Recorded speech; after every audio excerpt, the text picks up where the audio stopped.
بسم اللہ الرحمن الرحیم۔ السلام علیکم رحمۃ اللہ وبرکاتہ۔ اللہ کی رحمتیں اور برکتیں نازل ہوں ہم سب پر۔ محترم ناظرین، آج ہم فلسطین اور اسرائیل کے بارے میں بات کریں گے۔ فلسطین کی تاریخ بیت المقدس کہیں یا شام، کیونکہ بیت المقدس بھی اس کے اندر ہی آتا ہے، جو کہ شام کی سرزمین نبی اکرم صلی اللہ علیہ وآلہ وسلم کے زمانے میں شام ایک بہت بڑے خطے کو کہتے تھے، جیسا کہ آج کے زمانے میں کئی ممالک بن چکے ہیں۔ شام میں جیسے فلسطین آتا تھا، پھر اردن آتا تھا جس کو آج ہم جارڈن کہتے ہیں، اسی طرح مکمل طور پہ سوریہ آتا تھا جسے ہم آج سیریا کہتے ہیں۔ اس میں اسی طرح لبنان تھا۔ اس کے علاوہ اور بھی بہت سے علاقے اس کے آگے پیچھے بنے ہوئے ہیں، تو اس خطے کو اور اس زمین کو شام کہتے تھے۔ نبی اکرم صلی اللہ علیہ وآلہ وسلم نے حدیثوں میں شام کی طرف اشارہ کرتے ہوئے فرمایا کہ یہ سارے مقام اس کے اندر آتے ہیں۔ فلسطین ایک ایسا شہر ہے جس میں قبضے کی لڑائی آج سے نہیں بلکہ 3000 سال پہلے سے چل رہی ہے۔ آج سے 3300 سال پہلے اللہ تعالیٰ نے حضرت موسیٰ علیہ السلام کو حکم دیا کہ بنی اسرائیل یہودیوں کو ایجپٹ میں فرعون کی غلامی سے نکال کر آزاد کر دو۔ پھر بڑی مشکل سے آخرکار فرعون نے بنی اسرائیل کو آزاد کر دیا۔ اس کے بعد حضرت موسیٰ علیہ السلام بنی اسرائیل کو لے کر فلسطین کے پاس آئے اور کہا کہ اس شہر پر حملہ کر دو، لیکن بنی اسرائیل نے جواب دیا کہ آپ اور آپ کا رب ان سے جا کر لڑے، ہم یہیں بیٹھیں گے، یہ لڑائی ہم نہیں کریں گے، جس کی وجہ سے اللہ نے انہیں 40 سال تک اس ڈیزرٹ میں رہنے کی سزا دی۔ اور ادھر ہی حضرت موسیٰ علیہ السلام پر آسمانی کتاب توریت نازل ہوئی، اور اس توریت کے پہلے چیپٹر میں کلیئرلی لکھا ہوا ہے کہ یہ علاقہ فلسطین اللہ نے صرف اور صرف حضرت ابراہیم علیہ السلام کی اولاد کے لیے رکھا ہوا ہے، جس کی وجہ سے آج تک یہ جتنی لڑائیاں ہو رہی ہیں، اس لیے کہ یہودی یہ کلیم کر رہے ہیں کہ توریت کی کتاب کے مطابق تو یروشلم اور فلسطین پر بنی اسرائیل کا حق ہے، کیونکہ بنی اسرائیل ابراہیم علیہ السلام کی اولاد ہیں اور حضرت اسحاق علیہ السلام کی اولاد میں سے ہیں، لیکن توریت میں لکھا ہوا ہے کہ یہ علاقہ ابراہیم علیہ السلام کی اولاد کے لیے ہے، صرف اسحاق کی اولاد کے لیے نہیں۔ حضرت ابراہیم علیہ السلام کے ایک نہیں بلکہ 2 بیٹے تھے، ایک اسماعیل علیہ السلام اور ایک اسحاق علیہ السلام۔ حضرت اسحاق علیہ السلام بنی اسرائیل کے باپ ہیں، لیکن اسماعیل علیہ السلام کو عربوں کا باپ سمجھا جاتا ہے۔ یہ بات صرف ہم نہیں، یہودی بھی اس بات کو مانتے ہیں۔ تو انہی کی کتاب توریت میں لکھا ہوا ہے فلسطین پہ صرف اسحاق علیہ السلام کا حق نہیں بلکہ اسماعیل علیہ السلام کی اولاد یعنی عربوں کا بھی حق ہے۔ حضرت موسیٰ علیہ السلام کے ساتھ بنی اسرائیل 40 سال تک ڈیزرٹ میں رہنے کے بعد بنی اسرائیل نے یوشع کو فتح کر لیا، لیکن کچھ ہی عرصے بعد یہ شہر ان کے ہاتھ سے نکل گیا، اور پھر اگلے 300 سال تک چاہتے ہوئے بھی بنی اسرائیل اسی سٹی کو دوبارہ حاصل کرنے میں لگ گیا، اور پھر بنی اسرائیل اسی کو دوبارہ حاصل نہ کر سکا۔ لیکن پھر 300 سال کے بعد بنی اسرائیل کے داؤد علیہ السلام کی لیڈرشپ میں یروشلم کو دوبارہ فتح کر لیا گیا، اور اس کے بعد ان کے بیٹے حضرت سلیمان علیہ السلام نے اللہ کی عبادت کے لیے ایک مسجد، ایک ٹیمپل وہاں پر بنایا۔ حضرت سلیمان علیہ السلام کے بعد یہودیوں نے یروشلم پر 400 سال تک حکومت کی۔ 400 سال بعد عراق میں بہت ہی طاقتور امپائر آیا، جس کے بادشاہ بخت نصر نے اپنی امپائر کو بڑھانے کے لیے فلسطین پر حملہ کر دیا اور یروشلم کو تباہ و برباد کر دیا۔ اس کے بعد اندر ہزاروں یہودیوں کو مار ڈالا، اور اس ٹیمپل جو حضرت سلیمان علیہ السلام نے تعمیر کیا تھا اس کو بھی تباہ کر دیا، اور جتنے یہودی زندہ رہ گئے تھے ان ساروں کو غلام بنا کر اپنے کیپٹن بیبلون عراق نے 70 سال تک یہودی عراقیوں کی غلامی کرتے رہے، اور پھر 70 سال بعد عراق ایران پر بہت ہی نیک بادشاہ سائرس دی گریٹ نے حملہ کر دیا، جسے آج ہم ذوالقرنین کے نام سے جانتے ہیں۔ سائرس دی گریٹ نے ایران کی اس حکومت کو فتح کر لیا، اور یہاں جتنے بھی یہودی رہتے تھے ان ساروں کو واپس فلسطین بھیج دیا،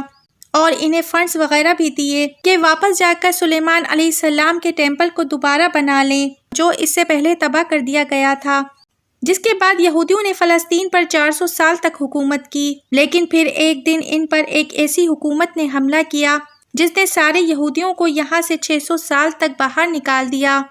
پھر اس کے بعد دا گریٹ رومن امپائر آیا اور بنی اسرائیل پر اس نے اتنا ظلم کیا جو اس سے پہلے کسی نے بھی نہیں کیا تھا۔ یہودیوں نے رومن امپائر سے لڑنے کی بہت کوشش کی، لیکن رومن امپائر نے ہزاروں یہودیوں کو قتل کر ڈالا اور حالات اتنے خراب ہو گئے کہ یہودی رومن امپائر سے چھپ کر غاروں میں رہنے لگے۔ رومن امپائر نے اس سے پہلے حضرت سلیمان علیہ السلام نے تعمیر کیا تھا اور پھر ذوالقرنین علیہ السلام نے بنایا تھا، دوبارہ تباہ و برباد کر دیا۔ اس کے بعد یہ ٹیمپل آج تک دوبارہ نہیں بن سکا۔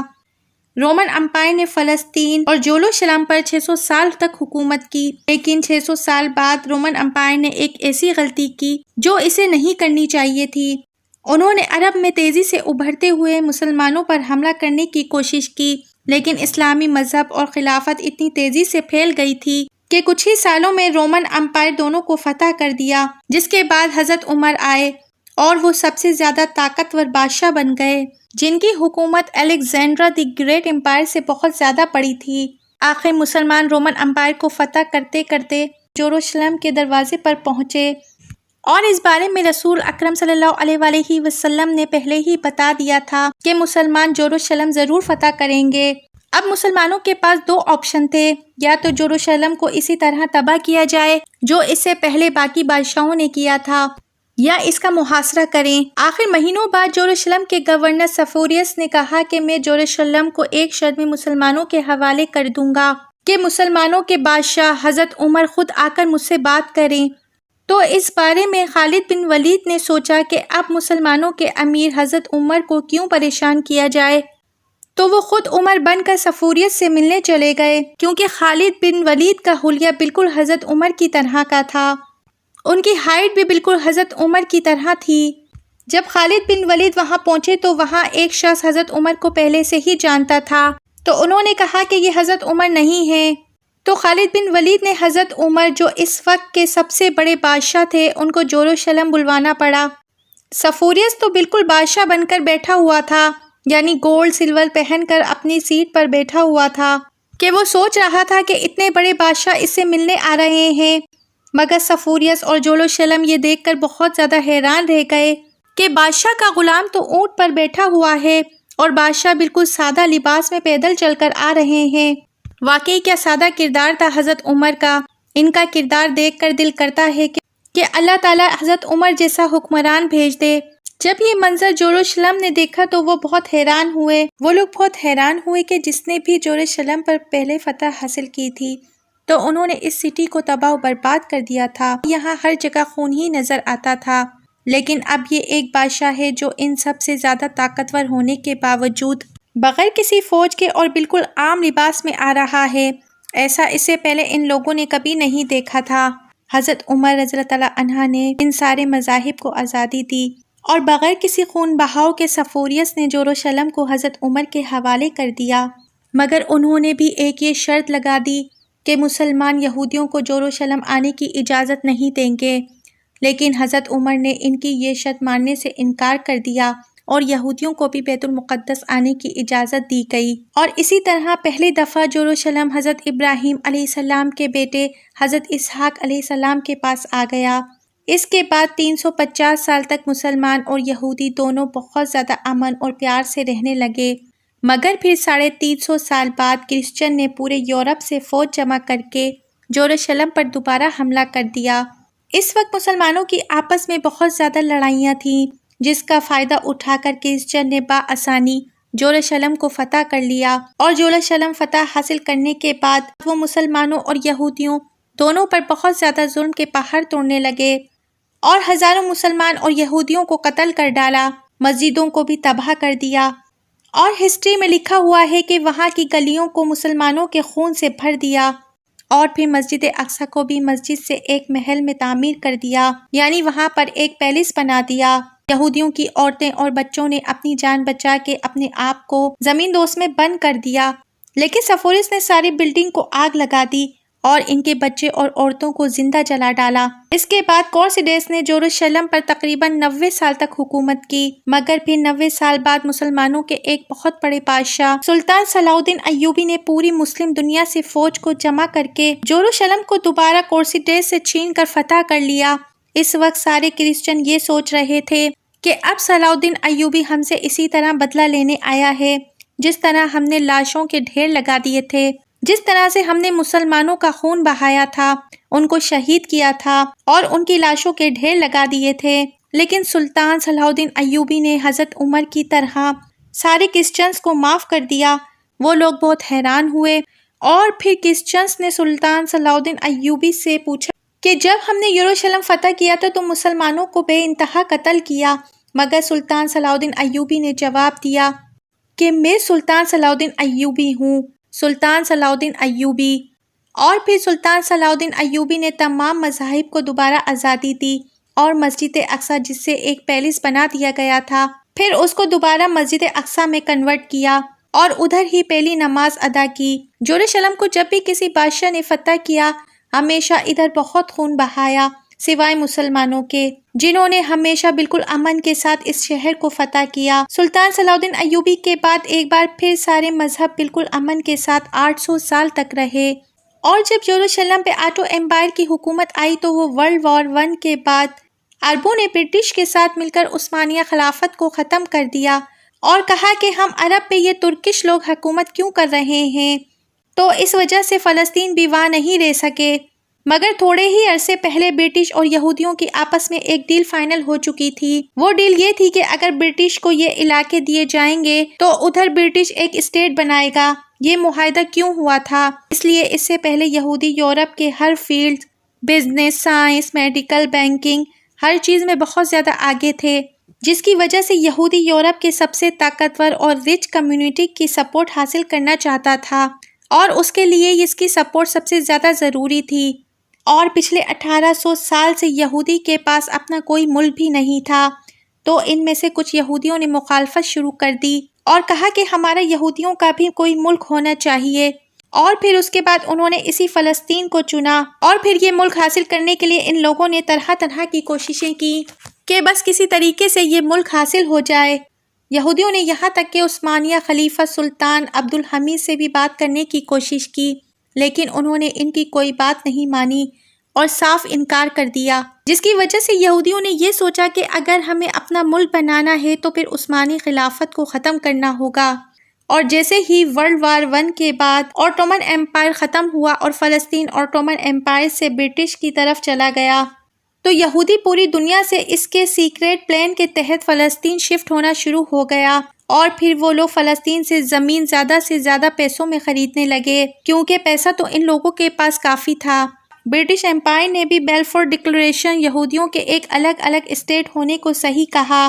تاکہ ورلڈ وار 1 پر یہودیوں کا سپورٹ اور پیسہ دونوں حاصل کر سکے، اور خاص طور پر ورلڈ وار 2 کے بعد یورپ میں ہٹلر کے یہودیوں پہ ظلم کے بعد یہودی اور زیادہ پوری دنیا سے فلسطین میں جمع ہونے لگے، پھر فلسطین میں لڑائیاں اور زیادہ شروع ہونے لگیں۔ اس کی وجہ سے UN نے ایک فیصلہ سنایا کہ فلسطین کو 3 حصوں میں ڈیوائیڈ کر دیتے ہیں،